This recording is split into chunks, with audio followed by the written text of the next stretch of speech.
mandilah, keramaslah Dewi Ontrowulan di sendang terdekat yang mana dikasih tahu oleh Pangeran Samudro tadi.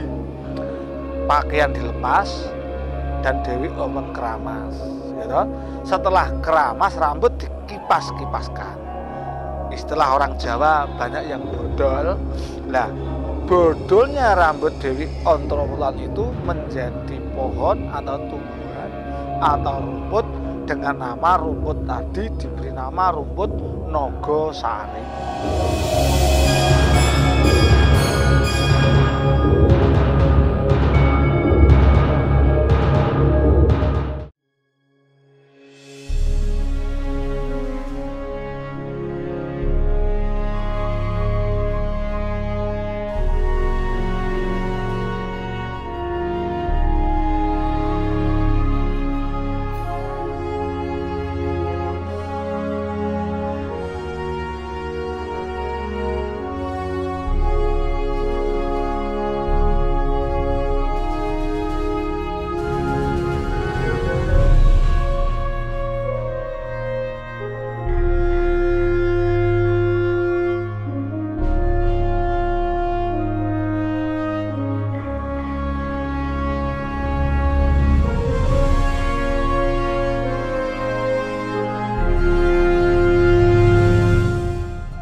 Oke pemirsa, berjumpa lagi bersama saya Ari Bayu dalam acara Napak Tilas Budaya. Di sini saya sudah ditemani oleh Bopo Sutrisno. Bopo, ini saya mewakili teman-teman Napak Tilas Budaya. Bopo ingin mengetahui tentang legenda pesugihan Gunung Kemukus. Itu sudah Bopo untuk menceritakan tentang legenda tersebut secara dari sisi budaya, Bopo.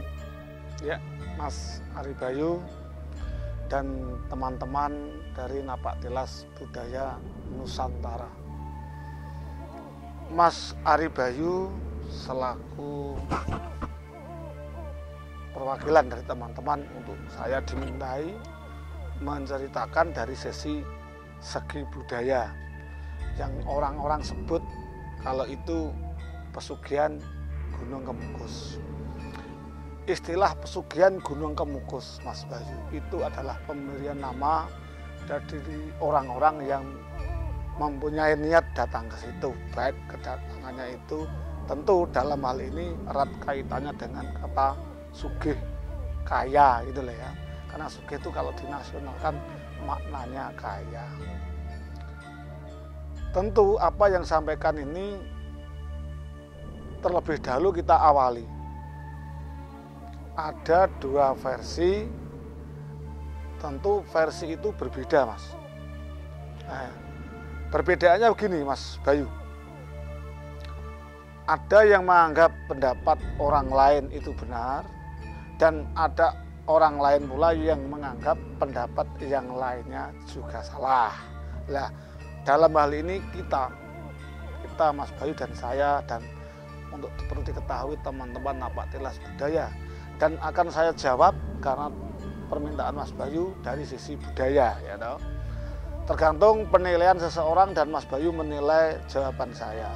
Tentunya secara pribadi, kalaupun jawaban saya nanti itu salah atau mungkin tidak sama orang yang Mas Bayu mintai keterangan sebelum saya atau sesudah saya ada perbedaan, saya kembalikan Mas Bayu dan pemirsa Napak Tilas Budaya pada umumnya untuk membandingkan sendiri. Namun saya pesan perbedaan ini untuk tidak diperdebatkan dan dicari siapa yang benar dan dicari siapa yang salah. Siap ya Mas Bayu ya. Gini, kata Gunung Kemukus saya sampaikan tadi itu erat dengan kata sugih atau pencari pesugihan. Kenapa orang mencari pesugihan, Mas Bayu? Ini yang jadi pernyataan kan. Nah, kok orang mencari pesugihan kok di situ gitu kan, di Gunung Kemukus. Karena orang yang datang ke Gunung Kemukus dengan niat dari rumah mencari pesugihan, dia meyakini dulu tentunya peristiwa atau kejadian yang terdahulu. Maka dia melakukan yang mereka yakini. Nah, keyakinan mereka itu mengambil pesugihan dengan dasar peristiwa itu. Apakah peristiwa yang mereka yakini itu benar? Apa kejadian itu nyata atau istilah sekarang hoax? Itu kan kita tidak usah memberikan penilaian ke arah situ. Biarlah mereka sendiri yang menilai, ya toh. Lah, penyebabnya toh? Nah, penyebabnya mereka meyakini bahwa di tempat itu yang mereka anggap gunung itu, ya toh, karena itu kan bukit kecil tinggi menyerupai gunung keluar kukusnya, maka orang-orang lokasi itu menamai tempat itu Gunung Kemukus. Saya kembalikan ke tadi ya Mas Bayu ya, kenapa mereka meyakini dengan cara mereka datang ke situ akan diberi kekayaan dengan syarat mungkin sedikit menyimpang, ya. Nah, tidak mungkin mereka tidak berdasar, Mas. Nah, dia punya dasar. Mereka meyakini bahwa di tempat itu pernah terjadi, ya toh, suatu perbuatan yang sifatnya senang-senang, ya toh. Nah, di saat senang-senang itu belum sampai selesai, katakan begitu, ternyata sudah tertangkap oleh orang lain. Lah saya ceritakan ya, ini termasuk yang saya sampaikan, ini versi mereka yang datang ke situ ngambil pesugihan. Lah siapa orang itu?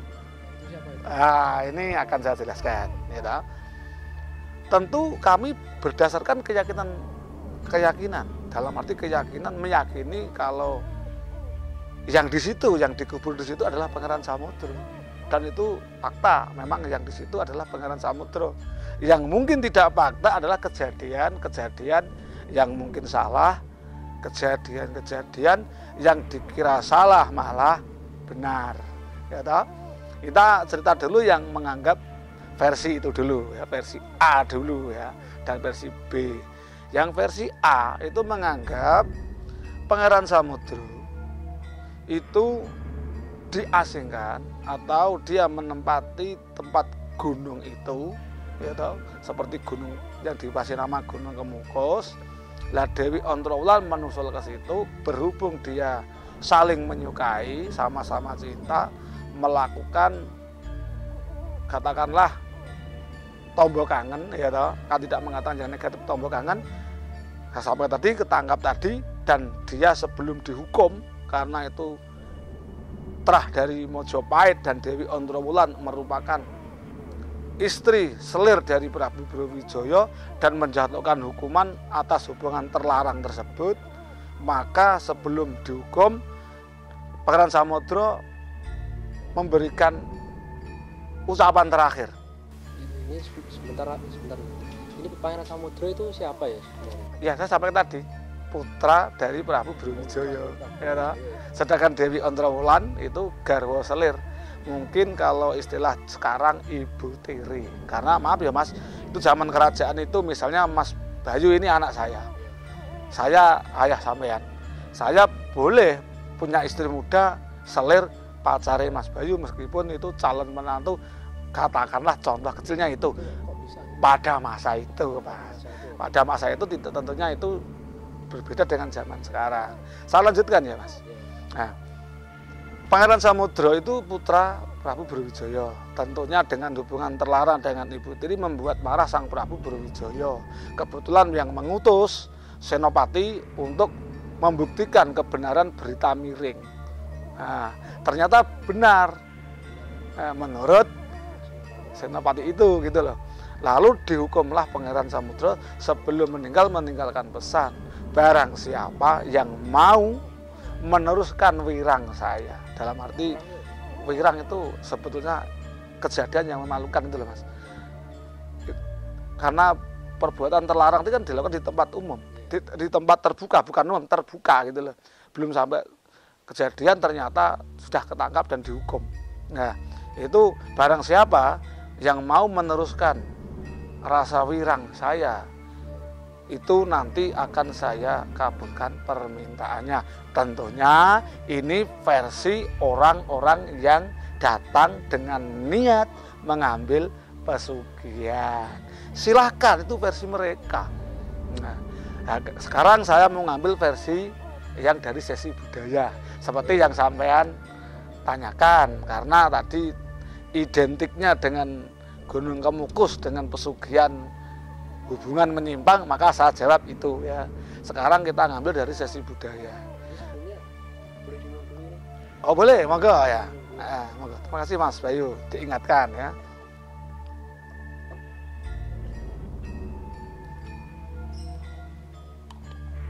Terima kasih Mas Bayu. Nah, sekarang saya ulangi lagi dari sisi budayanya, silsilahnya. Menurut saya sebagai sutradara dalam dunia sandiwara, tentu lain dengan kisah yang tadi, Mas. Itu.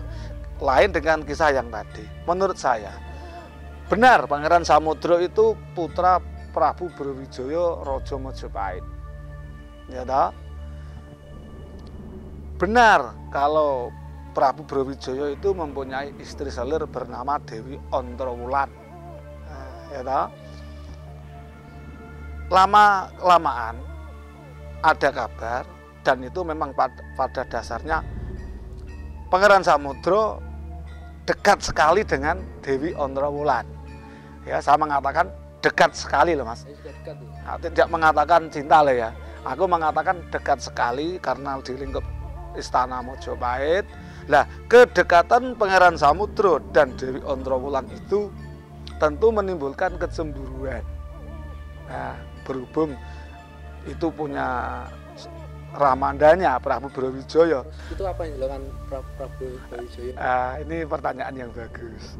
Mungkin bersifat antisipasi kalau zaman sekarang, ya toh. Jangan sampai terjadi berkelanjutan mereka yang saling simpati tadi, ya toh, di antara Pangeran Samudro dan Dewi Ontrowulan. Prabu Brawijaya menyuruh atau meminta Punggawa untuk menyekolahkan Pangeran Samudro ke Mojopahit, ke Demak Bintoro, bukan dari Mojopahit ke Demak. Karena apa? Di Demak itu atas permintaan Brawijaya agar Pangeran Samudro berguru pada Sunan Kalijogo. Berangkatlah Pangeran Samudro diderekke Punggawa Negara menuju ke Kadilangu, ke perguruan pesantren Sunan Kalijogo, belajar ilmu agama. Ya, otomatis niat Sang Prabu Brawijaya memisahkan secara halus, Mas, biar tidak terlanjur, ibarat orang nyebrang aja nganti telas, itulah ya. Lah Dewi Ontrowulan tinggal di Mojopahit, Pangeran Samudro di Kadilangu atau Demak. Lah, dengan berjalannya waktu, berhubung teman dekat saja kangen, apalagi saling ada simpatisan ya. Lah setelah lama di Demak, sedikit demi sedikit mungkin sekilas pandang lupa lah Dewi Ontrowulan dengan Pangeran Samudro. Tapi perasaan itu pasti, siapapun orangnya datang pergi itu pasti ya. Pasti itu, karena itu manusiawi, Mas Bayu. Lah ketika Sang Pangeran Samudro berada di Demak, serasa dawuh Sunan Kali, bersamaan dengan itu Mojopahit ada geger, Mas. Geger itu ada pemberontakannya Gerindrawardhana. Memberontak menghendaki mengalih alih pimpinan, seakan-akan mau diminta, itu istilah kasarnya pemberontakan ya. Terjadilah perang, Mas. Nah, terjadilah perang. Prabu Brawijaya diboyong ke Gunung Lawu. Nah, karena tujuannya untuk mencari keselamatan karena kalah perang. Beserta Dewi Ontrowulan diajak ke Gunung Lawu. Beserta putra-putra yang lain, karena putranya banyak yang tidak bisa kami ketahui kesemuanya ya, yang kita ketahui sebagian saja. Prabu Brawijaya bersama keluarga termasuk Dewi Ontrowulan hijrah ke Gunung Lawu. Ya, dibawa ke sana. Nah, kekosongan Majapahit ditempati oleh tadi yang Gerindrawardhana tadi. Lah, yang menyerang tadi. Penyerangan ini dilaporkan ke Demak. Kebetulan Demak itu sultannya Sultan Patah juga merupakan putra Prabu Brawijaya, namun bukan Brawijaya yang sekarang. Karena mohon diketahui Mas Bayu, siapapun Raja Majapahit itu bergelar Brawijaya gitu. Lah, dari Sultan Patah, Sultan Demak memberikan pertolongan, mengutus Sunan Kudus, para wali termasuk Sunan Kalijaga, membenarkan berita tentang pengalihan kepemimpinan ini. Ternyata benar. Terjadilah peperangan antara pasukan dari Demak yang dipimpin oleh Sunan Kudus dan dibantu Sunan Kali. Akhirnya Gerindrawardhana kalah, Mas. Nah, kalah, Majapahit bisa diamankan. Nah, setelah bupati tadi yang mengalahkan Brawijaya yang bernama Gerindrawardhana mati oleh para senopati Demak, Sunan Kalijaga menghendaki langsung ke Gunung Lawu, Mas. Nah, langsung ke Gunung Lawu dan menjenguk Sang Prabu Brawijaya, menyampaikan kalau Majapahit sudah aman. Nah, akhirnya Sang Prabu Brawijaya dikeparengi kondur atau dipersilahkan kondur ke Majapahit. Nah, Dewi Ontrowulan sekaligus ikut ke Demak Bintoro karena Sang Prabu sudah sepuh, dalam arti ingin menjenguk putranya Pangeran Samudra.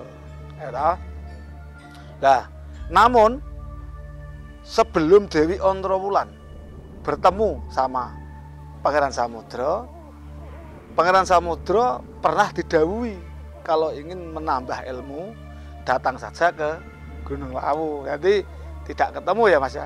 Nah, saat datang ke Gunung Lawu, Pangeran Samudra itu menimba ilmu, tambahan ilmu ke Gunung Lawu yang saat itu masih terah Majapahit juga dengan nama samaran, yang penting diniati belajar tambahan ilmu. Pangeran Samudra pulang ke Demak. Belum sampai Demak, sampai desa yang mana desa itu kalau tidak salah ya desa Doyong, Mas.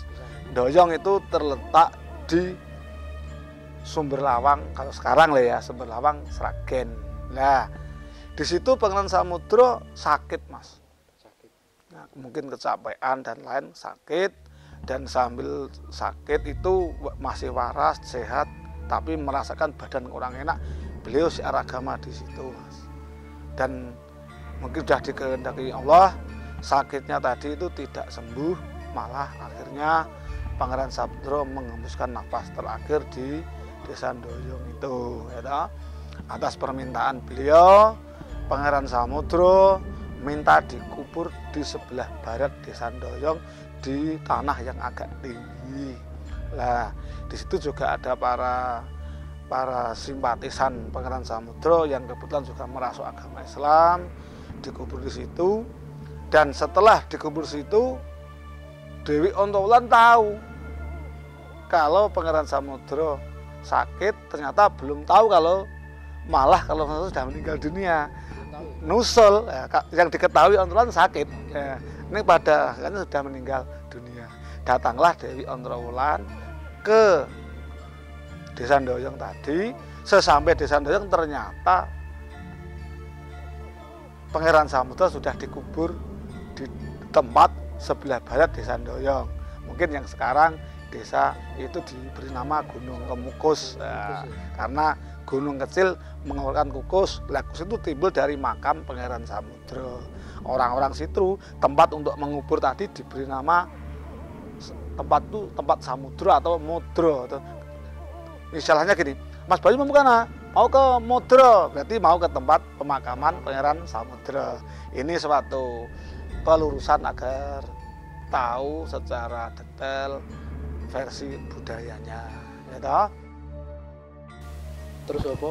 Ini kan ya, tadi lekatnya pesugihan Gunung Kemukus yang menyimpang itu berarti sesuai yang Bopo ceritakan pertama tadi ya Bopo. Nah, itu pendapat masyarakat gimana Bopo? Ini masalahnya ini teman-teman juga ingin tahu. Ya, gini Mas Bayu dan teman-teman dari Napak Tilas Budaya yang saya cintai, tidak lupa teman-teman kameramen tim Napak Tilas yang saya sayangi juga. Terima kasih, kerja keras Anda insya Allah mendapat barokah. Begini Mas Bayu, tentu keyakinan atau mitos atau persyaratan menyimpang yang dilakukan, dasar saya ya cerita saya di depan tadi gitu. Terus penilaian masyarakat secara umum bagaimana, itu pertanyaan sampean kan.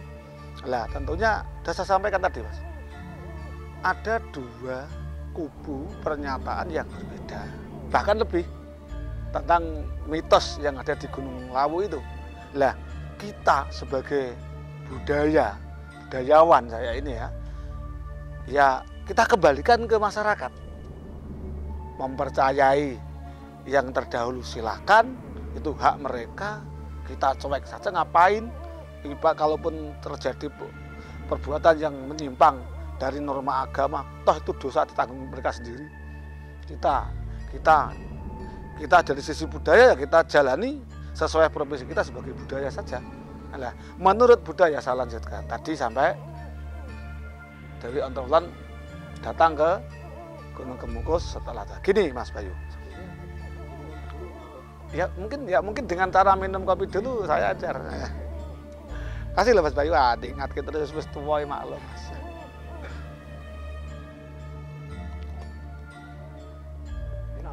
Wah,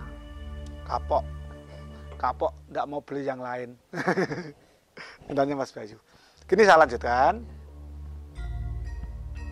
mengenai kedatangan Dewi Ontrowulan sesampai yang saya sebutkan tadi, tempat penguburan yang masyarakat sebut Gunung Kemukus tadi, ya toh. Dewi Ontrowulan datang ke makom, nangis dia, nangis dengan terseduh-seduhnya. Kurang lebih nangisnya begini, kalau dalam peragaan dunia panggung, Ger, aku sangat sayang kamu, Ger, aku sayang kamu, Ger. Lah, berhubung Pangeran Samudra itu orang yang mempunyai kelebihan, tentu bisa berkomunikasi secara gaib Mas. Berkomunikasi secara gaib. Kalau Pangeran Samudra berpesan pada Dewi Ontrowulan, untuk saat ini Ibu Dewi Ontrowulan tidak bisa menyukai saya, dalam arti tresno itu tadi. Tresno itu kan maknanya suka ya. Dalam arti tidak bisa, karena ibu masih berbentuk badan kasar, maksudnya masih roh dan raga masih bersatu. Ibu harus menyucikan dulu terlebih dahulu. Akhirnya Mas Bayu, Dewi Ontrowulan meninggalkan pemakaman Pangeran Samudra menuju ke sendang yang ditunjukkan oleh Pangeran Samudra melalui media batin tadi. Mandilah, keramaslah Dewi Ontrowulan di sendang terdekat yang mana dikasih tahu oleh Pangeran Samudra tadi. Pakaian dilepas dan Dewi Ontrowulan keramas. Ya, setelah keramas, rambut dikipas-kipaskan. Istilah orang Jawa banyak yang bodol. Nah, bodolnya rambut Dewi Ontrowulan itu menjadi pohon atau tumbuhan atau rumput dengan nama rumput tadi diberi nama rumput Nogosari. Nah, rumput Nogosari. Ternyata sehabis keramas, Dewi Ontrowulan tidak ada. Dicari kemana-mana oleh penduduk setempat, tidak ada. Punggawa yang mengantarkan dari Demak ke Gunung Kemukus tadi, yang masih berupa gunung saya sampaikan tadi, ke makam tadi toh, cari tidak ada. Yang ada pakaian Dewi Ontrowulan yang ditinggal mandi dan keramas tadi.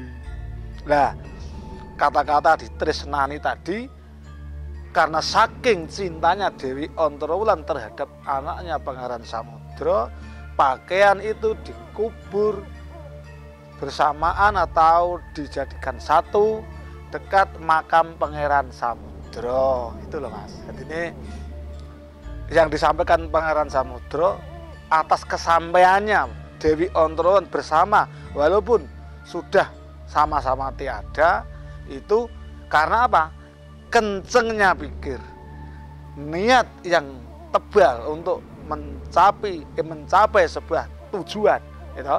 Mencapai sebuah tujuan dengan kencenging pikir Dewi Ontrowulan maupun Pangeran Samudra, kesampaian berkumpul dengan orang yang ditresnani, orang yang dicintai. Dicintai menurut saya dari sisi budaya itu keluarga yang tidak bisa dipisahkan atau orang lain yang seperti keluarga sendiri. Nah, itu versi dari sisi budaya. Mengenai sesi yang saya sampaikan di atas itu juga dimaknai seperti itu versi mereka. Silahkan, kita tidak usah menganggap itu ada perbedaan yang salah. Demikian tadi Mas Agus, Mas Bayu dan teman-teman dari kru Napak Tilas dan yang hadir di studio. Demikian tadi yang saya sampaikan dari sisi budaya dan sisi mitos hingga membuat penyelewengan di Gunung Kemukus dan asal mula Gunung Kemukus. Saya sampaikan, mungkin ada kurangnya, mohon maaf yang sebesar-besarnya. Sepenuhnya salam untuk teman-teman Napak Tilas Budaya. Sebenarnya kami serahkan pada Mas Bayu selaku yang memerintah saya pada saat ini. Terima kasih Bopo atas informasinya yang diberikan tadi. Ya. Mudah-mudahan kita bisa sambung lagi di lain kesempatan. Ya, insya Allah Mas. Oke, itu ya pemirsa, tentang kisah Gunung Kemukus yang diceritakan oleh Bapak Sutrisno. Mudah-mudahan bermanfaat. Apabila ada salah kata, kami mohon maaf. Jangan lupa like, comment, dan subscribe agar kita terus berkembang. Salam Napak Tilas Budaya Nusantara.